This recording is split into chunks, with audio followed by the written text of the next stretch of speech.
Hello and welcome to the Radiate Wellness Podcast with your host, metaphysician, Reiki master, and hypnotherapist, Christy Clemens Hoffman. Each week, we will discover teachings, tips, and tools to radiate your best life ever with practitioners, authors, and luminaries to help you on your path. Wellness, joy, peace, abundance. What do you want to radiate? Hello and welcome back to the Radiate Wellness Podcast. Today we radiate wisdom with Thomas Freese, who's a storyteller, author, and psychic in Louisville, Kentucky. One of my, I would say, favorite places. It's a lovely place. Now, Thomas has been a psychic reader for 25 years and does palm, tarot, and past life readings. In addition, he's authored 10 books of tales of encounters with ghosts, spirits, and angels. Thomas is truly, truly prolific. We met in Nashville at the Galactic Expo, where I was impressed with his book, Tree Spirits and Wood Wisdom, which was really interesting. I'll wait to talk about that with Thomas. Hello and welcome. Thank you so much for joining me today. Thank you very much. I appreciate y'all having me. Oh, absolutely. You know, we met and talked a bit in Nashville, and I was just impressed with the amount of different things that you do and the knowledge that you have. You had beautiful handcrafted wood items, tools, sculptures, and more. And then so many books. 10 books, huh? Right. Well, actually 11, and I'm working on more, but I just love to share, people's wisdom, the world's wisdom with other folks. Thanks. Mm-hmm. Now, you're a storyteller by trade. Right. So one of my self-employed day jobs, is to go to schools and libraries. A lot of times it's children, and be a visiting visual teaching artist and also a storyteller. Wow. Yeah, you have a master's degree in something really interesting. Where is that? Expressive therapies. So people probably know that as art therapy, but expressive therapy is wider than just visual art. It's also compose a song, write a poem, do movement. So any way that we express ourselves will project who we are and what we're feeling, basically. Oh my gosh. How did you get involved in that? How'd you get started? Well, I worked in the clinical world. I'm a psych major, and then I got my master's. So working in therapeutic settings and educational settings, there's that notion of as children, but also adults, to do a drawing or make something out of clay that you feel better and you express whatever feelings you have at the moment. So I met an art therapist in college down in San Antonio in the 70s. And I just thought, wow, that's the coolest job ever. Yeah. So children would come, and that it was kind of a residential treatment center for, you might say, troubled children. And actually, a little aside, a lot of children who get a diagnosis are actually gifted and sensitive to the spirit world. But that's another topic.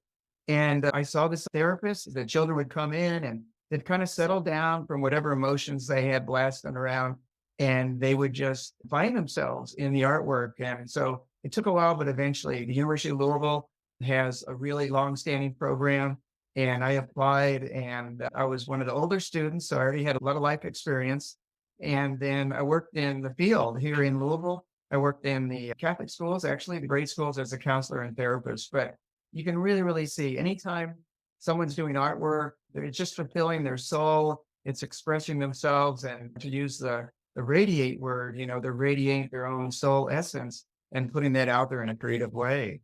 Yeah, absolutely. What is it about creating that helps us express ourselves? What do you That's think? right. That's a good question. So I think we have embedded within us metaphysically the universal notion of truth, beauty, and goodness. So Mm. that's embedded within us by the creator, by the way the universe works. So as we move through the world, if we feel out of touch with that, then we're going to make artwork that protests the lack of beauty. But if we feel in the moment, or in general, for a certain period of time, if we feel in tune with truth, beauty, and goodness, then we just can't help but express that. So for some people, it might be running or being with nature, and other people, it might be, well, I'm going to make this beautiful website and this customer is going to love it. And you can express yourself in culinary ways and cooking. But of course, there's the classic visual art ways you can express yourself too, or drawing or painting or playing with clay. And everything that we do says something about herself, just like a graphologist, a handwriting analysis. You just sign your name and they say, oh, let me tell you 10 things about you. All you did was a little scratching of a pen on paper. So when you move in the room, when you choose what to wear, you can't help but holographically project yourself. And so that's embedded in the artwork. And then trained professionals, if they're helping someone who's working through some issues, whether a child or adult, they can receive that artwork. They can reflect it back to the client and say, here's what I'm seeing. You did a lot of black scribbles. I wonder if maybe you're feeling down today or something, or just whatever. But it's like, psychic reading a lot. You just hold the mirror and say, here's what I see that's going on with you. And so our therapists can do that. But it's a wonderful profession. And I'm not working in the field officially, but a lot of times when I go in to schools and libraries, I'm a visiting teaching artist. So you can kind of see, oh, wow, little Johnny's doing a lot of violent things there. Maybe he's got a lot of aggression that he's either receiving or transmitting as he's expressing his feelings. Or Susie is showing this relational kind of thing with, she draws little stick figures of her peers or her family. What do you see there? Why is that one child really, really drawn really, really big when that child's only 5 years old? There's all this representational metaphoric language that people do when they do different kinds of expressive arts. Right. And were you an artist before you did that? Yes, but self-taught. So I didn't go to art school. I have artists in the family, musicians and visual artists. My mom got awards for poetry. I got accused of plagiarism unjustly in high school for my writing ability. And really, so when I go into schools and work with kids, I'm very aware that every child is a savant in some area. They may not know it. The teacher may not know it. I may not know it, but I know they are gifted in some area or at least one area. So I'm very sensitive to that because as a child, as a student, I wasn't really recognized for the gifts that I had. So yeah, does that answer the question? Sorry, I'm wandering around, so much to talk about. Yeah, there is so much to talk about because you are really what do they call it? Polymath, do so many things.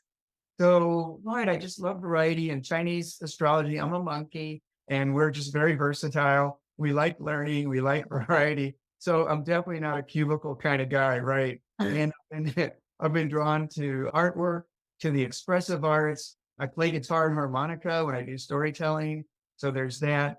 And then the designs that I work with as an artist, I've been really drawn to the Celtic interlaces, to sacred geometry. So yeah. Yeah, so you play musical instruments as well. That's fascinating. Right. I picked up the harmonica and the guitar in high school in St. Louis. That's like the home of the blues. We would go down to Kirkwood, to Melbay Music Store. We'd see B.B. King and Albert King would be there. Chuck Berry played in the Admiral Riverboat on the Mississippi River. Tina Turner's from St. Louis. So there were so many influences around. And then it was the 60s on the soul music, and rock and roll was just all exploding in the 1960s when I was growing up. So I just kind of couldn't help but be a part of that. And then I would take my harmonica as a teenager and I would go to outdoor concerts. And I would just kind of like, they look at me like, what's this kid walking up here for? And I say, can I play with you? And they're like, all righty, kid, we're going to play blues in A. And so I'd grab my D harmonica and play cross harp. And then I started teaching myself guitar. It was the 70s. Eventually everyone was playing guitar and the folk music. And so there's so many wonderful things that when I bring the guitar to a classroom, you can tell children just light up. I'm going to tell stories. They love storytelling, but I grab a Native American flute or I grab a drum or I click some sticks together, then they're just like, they just explode with interest. Yeah, that is fascinating. Yeah, kids just innately get this stuff. It's amazing. Now, I want to shift a bit to your other side. You've got so many different sides, but your other side of the psychic abilities in the psychic world. Did you always know that you had that? I think so, but it was more around adolescence. I feel that we have developmental levels. You can study that in Psych 101. But a lot of what we don't talk about in developmental levels is our psychic awareness. And the same times that boots up big steps, like when a girl is starting to become a woman and when a boy is starting to become a man, that's actually a big opportunity for a step up in psychic development. And we don't really pay much attention to that. But I'll be working a psychic fair and a family will come and go, our daughter, she's 13 years old and she's just seeing things and talking about the spirit world and everything. And I say, well, that's to be expected. So children, of course, depending how they're raised or their self-confidence or how their comments are received by loved ones around them, the grown-ups or older siblings, they're going to maybe have an easier or a very difficult time making that jump up.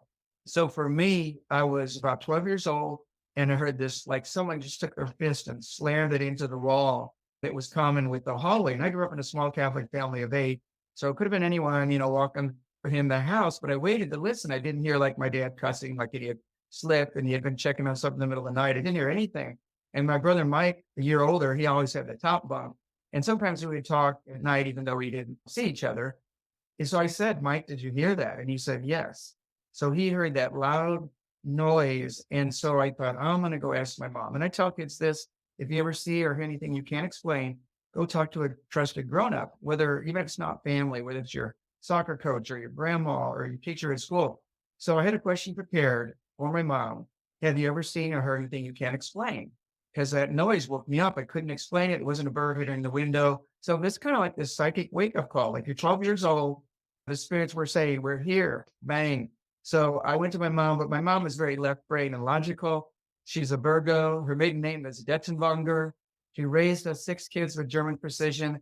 And I expected her to say no. She's like Spock, just very intelligent, very logical. So I posed the question. She said no, but then I counted 1, 2, 3 beats. And she said, well, there was a time. And she told me my first ghost story. She was riding a horse at my great aunt's farm, 200 acres of history and mystery outside St. Louis, where we grew up.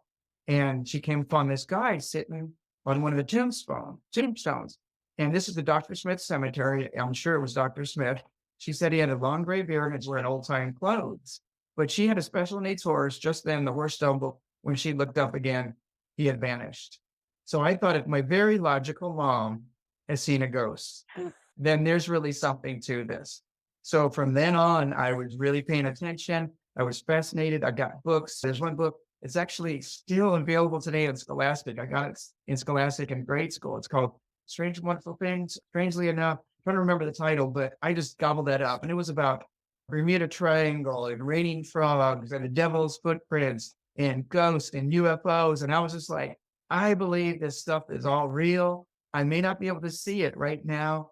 And so I was just on that trajectory and then over the years, I got into college. People were telling me about Edgar Cayce and auras and reincarnation. And so I just started meeting kindred spirits. And then eventually people started reflecting back to me, you have this ability. I'm like, I don't know. And I'm a recovering Catholic. So the Catholic faith was very strong. And I'm like, kind of kept pushing it aside. But after divorce, I really started paying a lot more attention to my own spiritual journey. I started reading Course in Miracles and Urantia book. And I lived out in New Mexico. I just walked the mesas and I could feel the Anasazi spirits, the ancient ones. I could really feel them around. I would pick up a pottery shard or an obsidian arrowhead. And I just felt like they're real. I can't see them, but they're really here. I know they're here. So eventually I moved to Kentucky and I started as an artist. I started working psychic fairs, but I wasn't a reader. I was a vendor. But the readers would come and tell me things. One reader is all dressed in black. His stage name is Orion. He lives in Tennessee. He stood right in front of me before we started. He said, you'd make more money as a reader than as a vendor. And I went over to one lady in Owensboro, Kentucky, at the psychic fair at her table. I'm just hanging out chatting. She goes, well, let me do the cards for you. I'm like, I'm not starving artist. I don't have any money. She goes, don't worry about it. She's shuffling the cards, but she's getting images. She said, I see water. It's going out of a faucet and drip, drip, drip. And then it's flowing. I said, oh, I'm going to have plumbing problems. She laughed and said, no. She said, that's the spirit. You're going to be channeling. It's going to be drip, drip, drip, and then it's going to be flowing. So she said, literally, you're going to be doing what I'm doing. And then within 6 months, that came to pass. I was self-learning. I was studying palmistry. I was getting book after book. And then when I worked the psychic fairs, I wasn't doing readings, but I'd say, hey, can I look at your hand for a minute? Just people walked up to my booth. So I was living in Lexington, Kentucky, doing a show in Tennessee. And the organizer came up and he said, I see you've been looking at people's palms. I said, oh, I'm not charging any money. I'm just trying to learn. He laughed. He said, our next show's in Lexington. We don't have a palm reader. Oh, your lucky break. So that was 1997. Wow. I just have to say, you may have seen me react when you talked about the Scholastic book. I had that when I was a kid. Did you really? Oh, yeah. I was Was fascinated. it Strangely Enough, maybe? Was that the I don't title? remember what it's called. It's still available on Scholastic. That's amazing. So you literally stumbled into this. Yeah, I mean, it's not like today where some young person can go find a mentor or even just probably there's a dozen people online you can connect with and Okay. take psychic development. In the 1960s, you just even tell a ghost story and people look at you funny. Oh, yeah. Ab- So, yeah, I mean, Gene Dixon, there were some of the first in the old days, but I would say things. I would just pop up and say things, and people would look at me kind of funny, like, "Did I tell you about my girlfriend's grandfather, the ghost?" I'm like, "No, no, I thought I'd ask if you'd seen it." But I would just say things. People do the cards for me, then they'd shove them toward me and go, "Now you do them for me." Everyone knew, and it just took me a while. But once I really got going, first I was doing palm readings. And then I thought, I've done my cards at home for a decade. Why don't I just bring them to the shows? So it's very organic. And then as I did readings, I just got information like, oh, this health condition you have, this is actually related to a past life. And then it would channel in. So then I started doing past life readings. Or someone would say, oh, it maybe it'd help if I show you a picture of my deceased family member. So they'd slide the phone over. And then it was like, I say pictures or portals, just this flood of information would come through the photographs. So I would do readings from photographs. So everything, like as you would in professional development for any career, you just start expanding and improving what you do with experience and studying more and learning more. And yeah, it's just been a wonderful journey. Amazing. Now, let's talk a bit about your book, Tree Spirits and Wood Wisdom. I was very impressed with this because I know about crystals and how they have properties. That's the one. Yeah, if you're just listening on audio, Thomas is showing the cover of the book, Tree Spirits and Wood Wisdom. And apparently, different types of wood also have properties, just like crystals do. Did you know that Radiate Wellness is more than just a podcast? That's right. We're also a comprehensive, holistic wellness practice. Find out about our services, practitioners, and upcoming events at radiatewellnesscommunity.com. While you're there, visit our podcast page to read more about our great guests and even donate to the podcast. If you like our podcast, you can help in other ways as well, like subscribe or follow us wherever you're listening right now. Tell a friend, a family member, or a coworker about the great content you find here. And if you wouldn't mind, please give us a thumbs up, a 5-star rating, or a positive review. Sounds like a small thing, but it really helps. You might like to know about our Facebook communities while we're at it. We have a free community, the Radiate Wellness Community, on Facebook for news and great free content. Our subscribers group is Radiate You, as in the letter U, but also, well, you. There you'll find curated replays of past classes, guest interviews, and more. And now, back to our podcast and back to our guest.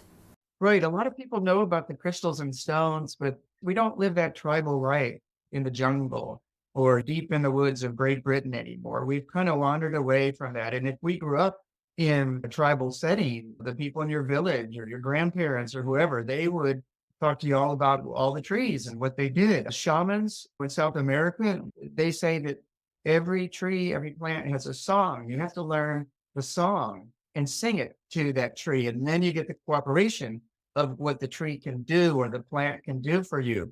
So there's this really deep dive of consciousness and connecting with the natural world. We desperately need to counterbalance. We got high tech that's very convenient, that's very nice, but there's also high touch to counterbalance the high tech.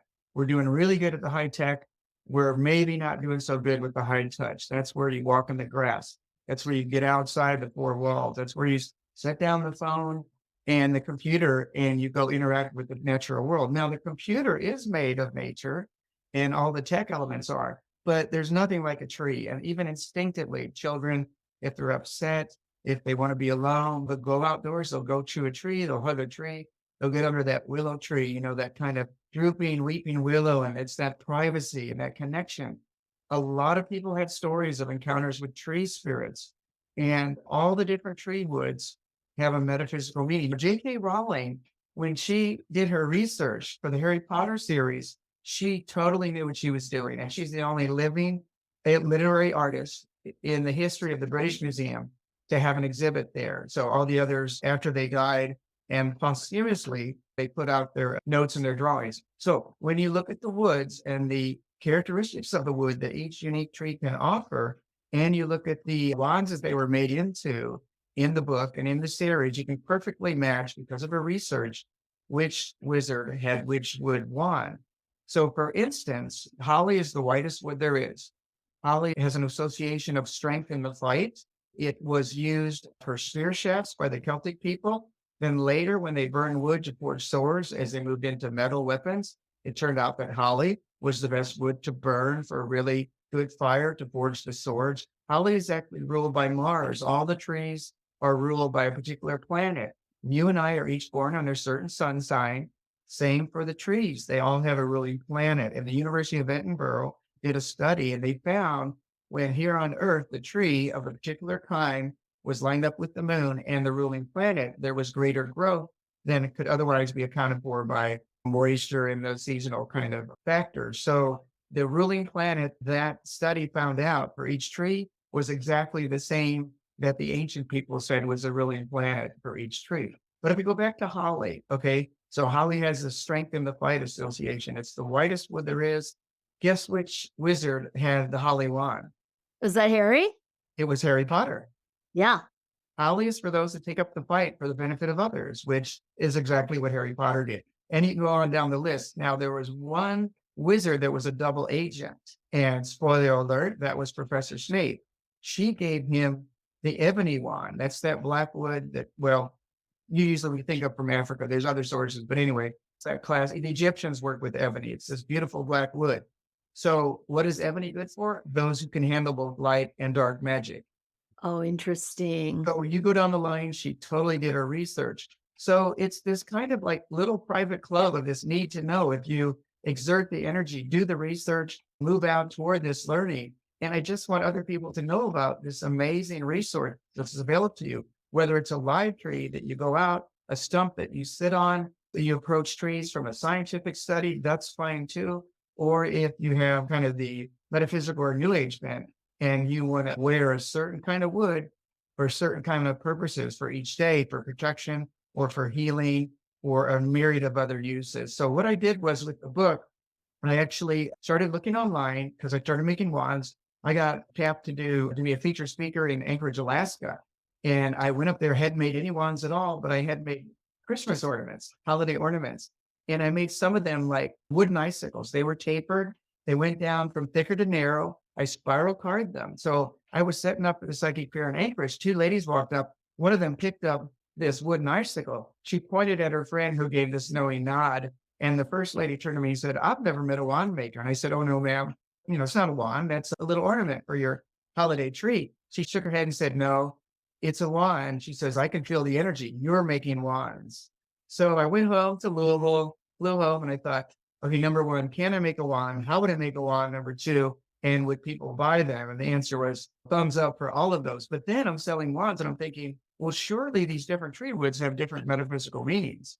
It's totally different if you're under a pine tree or an oak tree or a redbud or a dogwood. So I got online, I found some meanings, but those websites didn't say where they got it. And I knew they didn't originate it. Yeah, you wanted to do your research, and I totally respect that. So what I did was I took wood samples. I'm a woodworker. I've been working with wood since the 1980s. And I took a Sharpie marker. I just wrote a number on them. Then I sent them to my psychic friends. I have this great network. I've been working in the metaphysical area for decades. And they had no idea what they were holding. They didn't know trees. They didn't know woods. In that sense, they held the wood samples. Then they sent me the information. Here's the information for number 14, number 27, number 50. Then, of course, when I got the wood samples back and the info, I had the code for the numbers. And they were really great. I totally give them credit. In the back of the book, there's 3 ladies, one in Florida now, one in Michigan, and one in Tennessee now.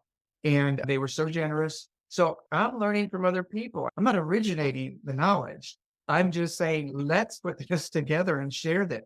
So in my book, the first thing I do is I give testimonials. People that bought my pendants, my earrings, my spoons, my wands, they have things to talk about that the experiences with those pieces of wood. And I can share some of those in a moment. Then I have the main body of work from my 3 psychic friends.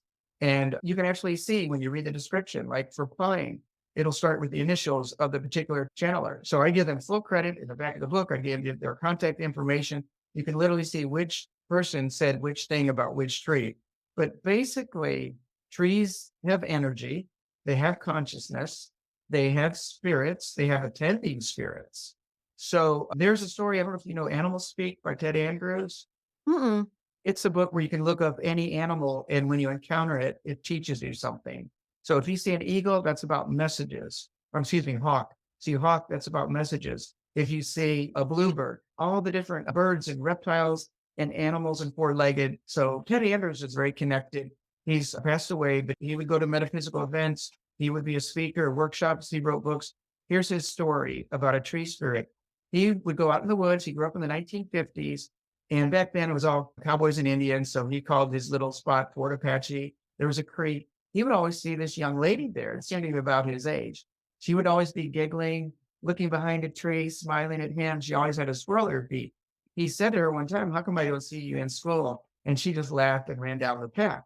Well, at the time, he thought she was a regular human girl. One day he went down the creek and she was sad and mopey. She was sitting down with the creek and she wasn't there with her squirrel. He tried to talk to her, and finally she brightened up, stood up, gave him a kiss on the cheek, and said, "I'll always remember you, Ted Andrews." That was the last time he saw her, but 2 days later, the bulldozers came. And he figured out later that she was a tree spirit. Oh, So now Bruce Springsteen is the rock star, right? And he's got all these people that attend to him, right? So she was not the rock star. She was not the spirit of the oak tree, but she was an attending spirit. She was a tree spirit. Yeah. So people sometimes get confused about that. So you have the spirit of the particular tree, then you have the attending, even down to the elementals that can appear as like little lights along the branches. So there's different levels. And then, of course, elementals that do the work down where the roots are. You know, trees cannot survive without fungi. And if you read The Hidden Life of Trees and other works, you can see how incredibly complex and amazing trees are. Of course, they take our carbon dioxide, they take our waste, and they give us oxygen. Also, trees are the reverse of us, you might say, geographically. So our heads are upward as we're standing, 5, 6 foot tall, and our reproductive organs are down. It's the reverse for the tree. Their reproductive stuff is up above because that's where the fruit, the flowers, the nuts are. So there's so much about trees that we wandered away from, we've forgotten, we don't know. But I tell you what, when I have my wands out, when I have my little comfort birds out there, people are like, they're just like, "That one, how much is that one? Or what kind of wood is that one?" And then they look in the book and like, "Oh my God, that's exactly what I need." Same as you would for a crystal, right? mm-hmm. Right. Yeah, I remember your array of wands, and I do have a wand, and I'm not one of yours though, and I'm dying to know what it is now. But yeah, you've got wands, you've got spoons, these comfort birds, these little yes, that's beautiful. So what is the significance of the spoons that you make? Is it just for kitchens and cooking? All my spoons are functional, but some of these with a lot of work in it may never touch the tomato sauce. Mm-hmm. But I have one group of spoons that I make from scratch. And then, like I do, maybe sometimes Celtic interlaces. The Celtic designs, it's that endless knot. There's the idea of infinity, no beginning, no ending. Then I have another kind of spoon that I purchase the spoons or spatulas. And then I do silly and fun quotes. I call them spoons with a message. And there might be, maybe I would burn a unicorn or a little fairy girl. Or I have a whole series of cat quotes like Alfred Hitchcock's daughter, Patricia Hitchcock. She said, "If your cat falls out of a tree, go indoors to laugh." Oh, Or a quote by Mark Twain, who said, "If man were to be crossed with a cat, it would likely improve the man, but deteriorate the cat." So you have the visual enjoyment, you have the tactile, you have maybe the designs, and then what wood is it made out of? So, right, I just love designing the Celtic designs and wood burning. And everything I do is hand done. It's not computer laser done. mm-hmm. Right. Right. So the spoons, I looked at the spoons at your booth and I thought, well, they could be ceremonial somehow. So that's interesting. Yeah. Right. So I kind of let go of all that as at least my booth. But yeah, I learned from others. Like they'll tell me, oh, yeah, I use it for ceremonial purposes. Or what did you do with your wand? Well, actually, I had kind of a procedure for kind of cleansing it energetically. And I totally get that. Other people, they just kind of grab the wand and they're good to go. But people have interesting stories. I'm learning from other people, like what exactly to do. But a lot of times they're just decorative and it's a fun gift to buy a spatula with a quote from Julia Child when someone can have in their kitchen, or it might have a Bigfoot on the spoon. And so it's just that fun thing. But when it gets more to wands or more intimate objects like holding the comfort birds, then you might want to just kind of, yeah, say, what wood is this? What's the provenance? I work with wood that's been struck by lightning, and ancient peoples believe that brings the power of the heavens down into the tree wood. I work with wood that is 8,000-year-old bog oak. Oh my And gosh. yes, and even in the Middle Ages, talk about Game of Thrones, even in the Middle Ages, people the royalty wanted to have thrones made out of bogwood. So this is incredible energy. If you look at the nature spirits, the bog is neither fully land nor is it fully water. And it's in those in-between places like dusk and dawn. That's when the fairy folk are very strong. So you can find there's specials on TV on streaming where you can read about the bog people that were found and they were ritually sacrificed. You can read about objects that were put in the bog, like copper and metals that were very scarce back in the Bronze Age, and they were offerings. Butter was actually considered an offering, and you may not want to spread it on your whole wheat bread, but there is butter that is still recognizable as butter that's found in the bogs. So the bogwood I get, it's oak, but it's turned completely black, and the energy is amazing. Once again, if I have my Wow. wands laid out, there's certain people that are drawn to that. They go, what is this? They pick it up. They talk about jolts of electricity go through their body, even children. And actually, it's mostly children because if I don't work a metaphysical event, then there's not that cue that these are wands. And the grown-ups come up and they go, are they stirring sticks? Or are these like for crocheting? They're totally clueless. But kids come up immediately, they'll grab one and go, Expelliarmus, stupefied. They do some Harry Potter spells or whatever. But people that pick up the bongo and they're meant to have it, they're like, yeah, I understand this is expensive, but you paid a lot for it. It was shipped from the Ukraine. It took 3 months to get here. But if they feel like it's right, they want it. They want to go home with it and they resonate with that. So I work with lightning struck wood, ancient bogwood. I make jewelry out of Palo Santo, which is sacred wood. Of course, usually people are burning. And then there's special woods to the person. Like our grandparents had this tree out there for 75 years and it got hit by lightning. Can you please make us a spoon or a piece of jewelry that we can have here, or a holding heart or a comfort bird? And so people have really intimate connections with trees over time. Here in Kansas City, where I live, we get a lot of storms, and the poor trees around here are just decimated. And it breaks my heart. I'm so touched and sad when a tree dies. I mean, it feels like a death. Yeah, I'm sure a lot of people feel that way. Well, it's interesting that let's say the stump is still there, whether someone had to come and cut it down or professional tree cutters or whatever. But the other trees still share nutrients with a stump. Really? And that's science. And that was proven. There's a lady, I can't remember her name, in the Pacific Northwest. She did research. She took non-lethal radioactive material and in a liquid and combined it with nutrients. And she would feed and trace these nutrients. So she gave the nutrient and she could trace where it went, and she gave it to one tree. And it turned out that tree shared the nutrients with other trees, including trees of different species. And it's science that the trees around will send recordable nutrient and energy to other organisms there, including that tree stump. So when people talk about, they go to the tree stump and stand on it, they can still fully feel the energy of the tree. That's a very real thing for both physics and metaphysics. I totally agree. This stuff is fascinating. If we really understood how conscious everything is, we wouldn't be so cavalier about chopping down forests. Yeah, I hear in Louisville, some friends called me and they said, oh, we're going to cut down some trees and maybe you might like some wood. And of course, trees can be cut down for any reason. There was a storm, it's disease. Maybe they lived a long life, but to be honest, some people are like, well, we're going to change the landscaping here. They're the homeowners. So I went over and some of them, yeah, I could understand, but one was not a very old holly, like maybe only 10-inch diameter. And it was, well, remember holly is protection? It Yeah. was in between their house and a busy road. So, there it was. And they cut it down because they just wanted to change the look. It wasn't really an organic reason. So I told them the story from Ted Andrews about the tree spirit and how she had to leave before the woods were cleared. And then I went back home, and then later that evening, I got an email, and the wife said, Ted took a nap later. You told us that story. And the oddest thing happened when Ted woke up, he saw two angry women there that really wanted to talk to him. Ma.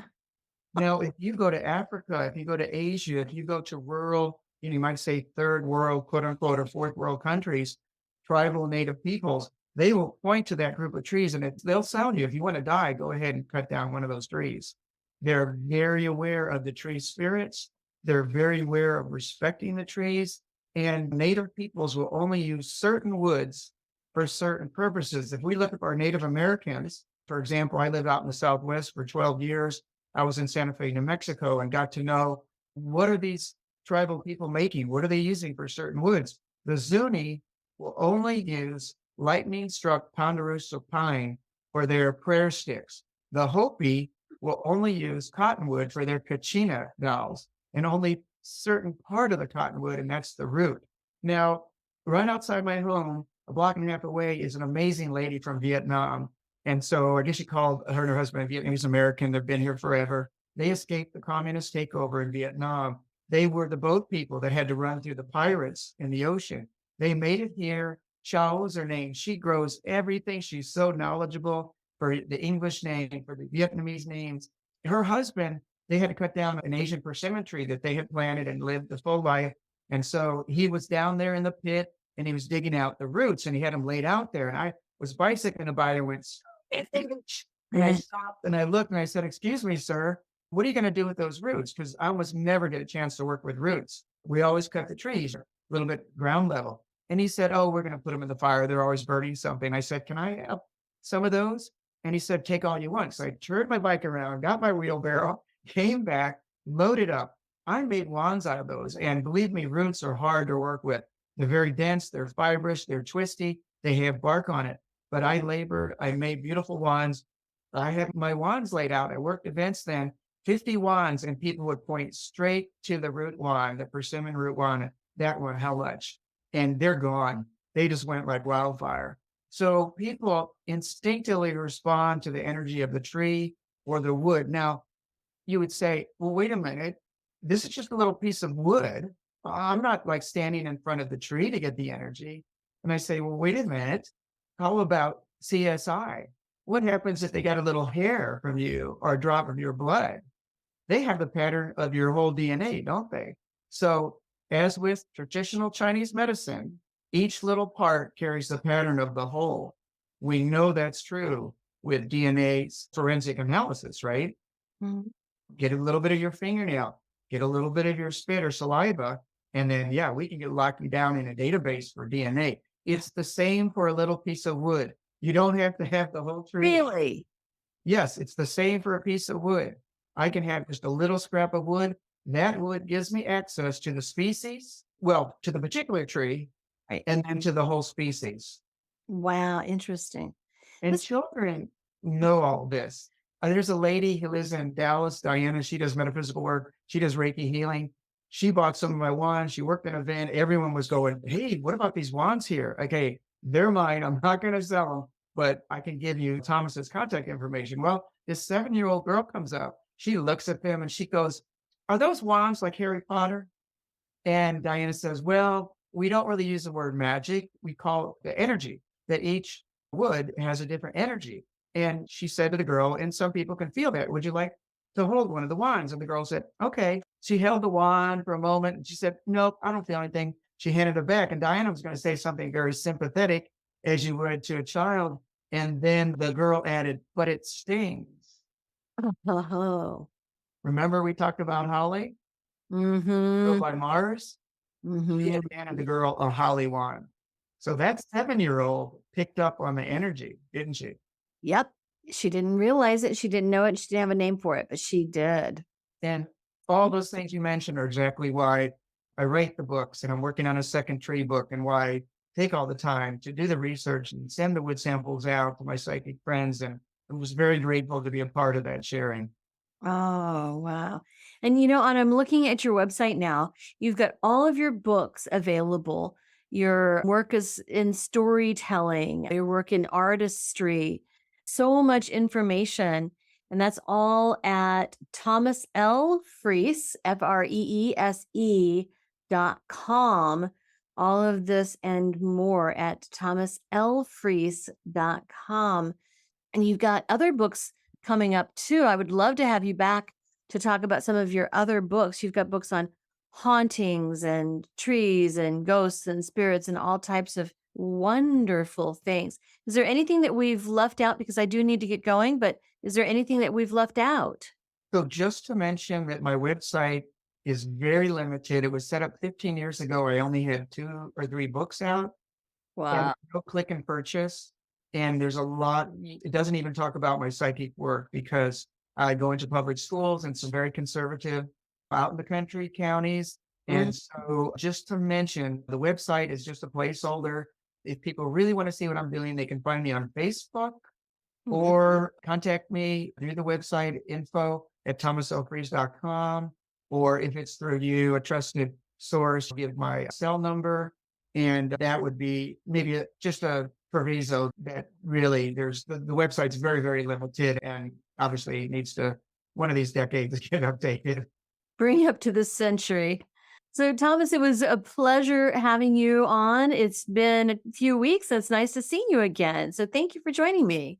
You're quite welcome. And anytime I'd be happy to come back. I've got great stories of encounters with ghosts, spirits, and angels, and outtakes from being a psychic reader.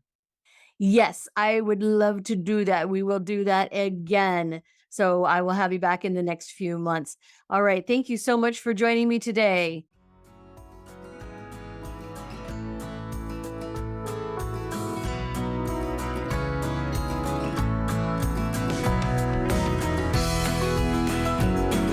Radiate Wellness is an international community of holistic and alternative healers dedicated to helping you create spiritual, energetic, and physical well-being.